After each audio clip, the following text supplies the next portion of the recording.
T'es beau, toi. Ça, c'est notre petit truc aussi. J'adore. Ici, pour moi, c'est la zone à bisous. Et à chaque fois, il vient vers moi quand il veut des câlins. Il me tend son front. Et moi, on fait des petits bisous comme ça.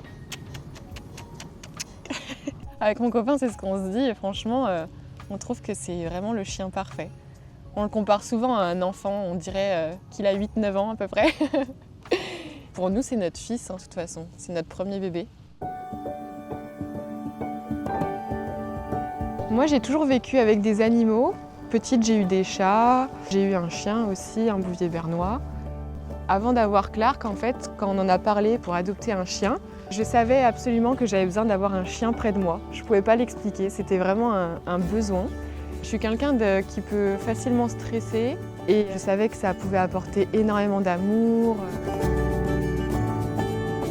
Quand on a choisi l'élevage, quand on a été visité, oui, on savait qu'on voulait un golden. De base, on s'était penché sur un labrador, sauf qu'au final, après, on a plus eu un coup de cœur pour la race du golden retriever.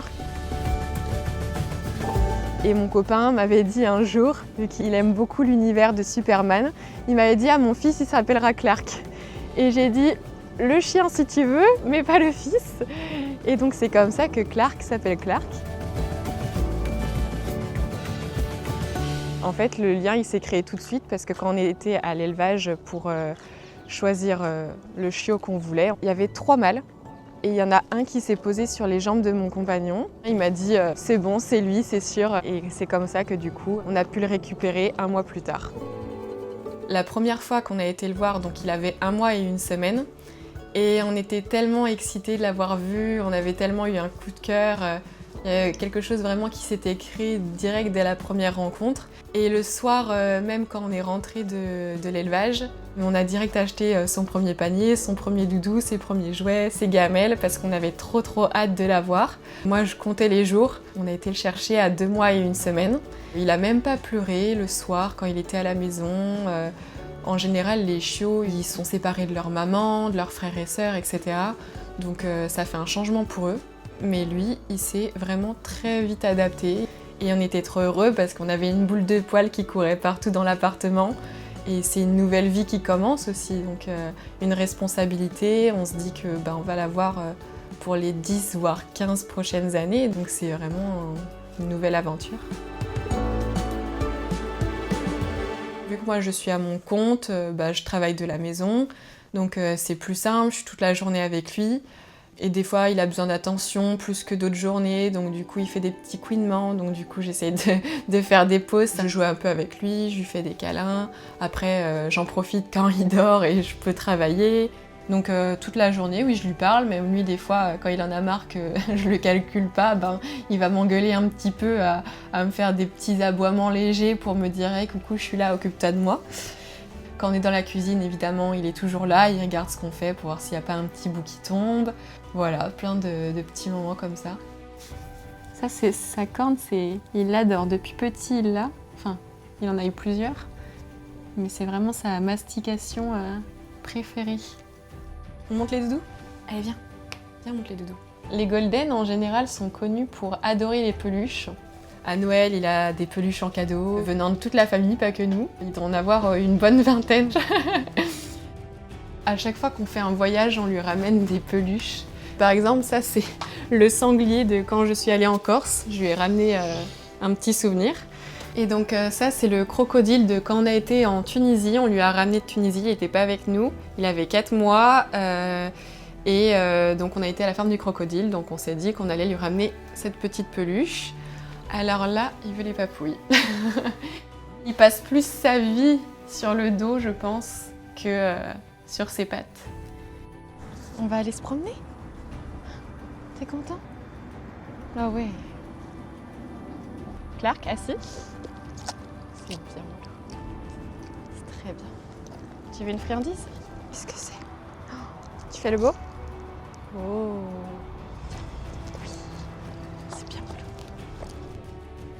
Oh bah oui, il adore ça les câlins. S'il pouvait en avoir toute la journée, ça lui irait. Je te mets. Oh. C'est beau. Ça c'est notre petit truc aussi. J'adore. Ici pour moi c'est la zone à bisous. Et à chaque fois, il vient vers moi quand il veut des câlins, il me tend son front Et moi, on fait des petits bisous comme ça. Et là, vu que j'ai du rouge à lèvres, il a du rouge partout. Franchement, je saurais pas dire à qui ça apporte le plus quand je lui fais des caresses. Parce que lui, je pourrais lui en faire toute la journée, il adorerait. Et moi, des fois, ça me permet de me détendre. Je pense que ça nous apporte autant à tous les deux. Parce que des fois, lui, il est beaucoup plus en demande. Des fois, c'est moi qui vais vouloir aller vers lui faire des câlins et il aura pas forcément envie. Il me correspond bien, en tout cas. C'est la petite merveille. Je pense que je pouvais pas rêver mieux. Avec mon copain, c'est ce qu'on se dit. Et franchement, on trouve que c'est vraiment le chien parfait. On le compare souvent à un enfant. On dirait qu'il a 8-9 ans à peu près. Pour nous, c'est notre fils, de toute façon. C'est notre premier bébé. L'année dernière, juste avant Noël, il avait commencé un peu à vomir, mais en fait, un chien qui vomit, on peut autant s'alarmer que pas du tout, parce qu'ils peuvent manger des choses dehors et du coup, ils veulent le rejeter et voilà. Et en fait, le 24 au soir, donc le 24 décembre, on part faire notre réveillon. Dans la nuit, vers 2h du matin, on voit qu'il a vomi. Et on se dit, oh, ça recommence et tout. Il a revomi toutes ses croquettes qu'on lui a données avant de partir. Et au final, on s'est couché et il a vomi toutes les heures. Et plus on s'approchait du matin, vers 6-7 heures du matin, et il commençait à vomir du sang. Et donc c'est là qu'on a commencé vraiment à s'inquiéter. On arrive chez le vétérinaire et on fait plein d'échographies. Et ils nous disent, franchement, on aimerait bien l'opérer pour voir ce qu'il a, pour voir s'il n'a pas avalé quelque chose, lui palper les intestins. Mais en fait, on ne sait pas si on va pouvoir parce qu'il faut qu'il reprenne des forces, sinon on a peur de le perdre sur la table, quoi. Elle me dit vraiment, il est à la limite du pronostic vital engagé, donc d'entendre ça alors que du coup, il venait d'avoir 2 ans. Donc c'était compliqué, surtout le jour de Noël. Il passe la nuit, le lendemain ils ont pu quand même l'opérer, il a repris des forces. Et ensuite, il est resté du mercredi, donc du 25 décembre jusqu'au 30 décembre. On l'a récupéré et le 31 matin, il bougeait plus, il voulait plus se lever. On le portait pour se mettre dehors, mais en fait, il tenait pas sur ses pattes, il pouvait pas faire pipi. Et au final, il faisait une pancréatite parce que son système digestif avait trop été stressé par tout ce qu'il avait eu les derniers jours. Finalement, avec des antibiotiques, en 5 heures, il était de nouveau sur ses pattes, etc. Et voilà, et au total, il avait perdu plus de 5 kilos. Donc pour un chien de 31-32 kilos, c'est énorme. Et après, il a eu des antibiotiques, ça s'est réglé au fur et à mesure. Il a refait des passages où il vomissait, et donc dès que je l'entendais vomir, moi je me suis dit, ça y est, c'est reparti. Et au final, après, il a remonté la pente, il a repris son poids, et aujourd'hui, tout va mieux. Et rien que d'en parler, ça me fait trembler d'émotion. C'est intense, c'est beaucoup de stress, et on a envie d'être là pour lui, d'avoir les meilleurs soins, et que voilà, il guérisse au plus vite, quoi. Clark ? Ah oui, c'est bien mon loup. Ça c'est bien. Tu veux la friandise ? C'est une petite friandise parce que je l'ai appelé, donc il est revenu. Et je renforce le fait qu'il revienne. Comme ça entraîne un peu son rappel, etc. Qui des fois où il est un peu têtu, donc il fait pas toujours le rappel parfaitement, mais c'est normal. Des fois, il va moins écouter que d'autres.